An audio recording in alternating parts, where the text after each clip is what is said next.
Hey,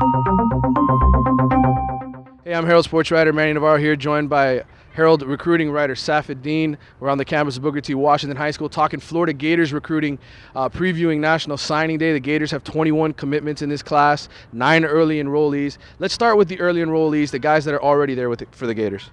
Definitely Will Greer is one that points out, the North Carolina quarterback. Really great player, and he's really going to make an impact on Florida's offense next season. They also have 4 offensive linemen that are really going to patch a really shoddy offensive line that Florida had last season as well. And we can't forget about our own Brandon Powell from Deerfield Beach, who was going to UM and was going to enroll on the first week of January, but decided to flip the boat and go to Florida. You know, he's really going to be a dynamic athlete in that offense, whether he plays a slot or has some carries at running back. He's really going to give Florida a playmaker that they've really lacked the last couple of seasons. All right, so they got 9 in already. They got another 12 committed. Of course, there are some kids on the fence. Let's talk about the kids that the Gators could end up losing on signing day.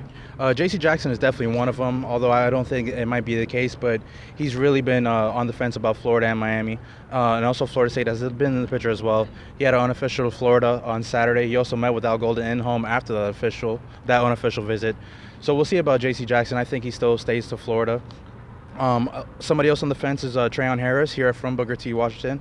He'll be a really great asset at quarterback and really give Will Greer some competition if he decides to go to Florida. And Isaiah McKenzie and also C.J. Wharton, 2 really dynamic slot receivers in South Florida that have really made an impact at their schools during their senior seasons. Yeah, McKenzie, of course, Plantation American Heritage, so explosive in the return game. Won a state championship. I know he's a little undersized, but he's a guy that's just so fast, so explosive.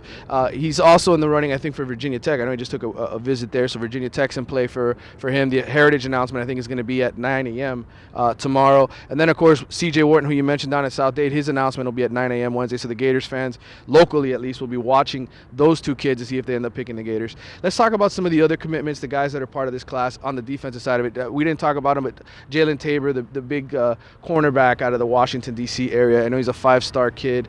Gators have such a rich tradition in the secondary that they're sort of building where they're just getting playmakers every year. Yeah, and along with Jalen, there's Quincy Wilson from University School who also committed to Florida and is going to play cornerback as well. With guys like Marcus Roberson and Luches Purefoy declaring for the draft, is just opening up spots and letting those kids know that, hey, if I go to Florida, I can actually get into the league. And also our very own Clary Clark from Chaminade Madonna, defensive tackle. He's really going to make an impact on that D-line as well and really fill in that void that UF kind of lost last season.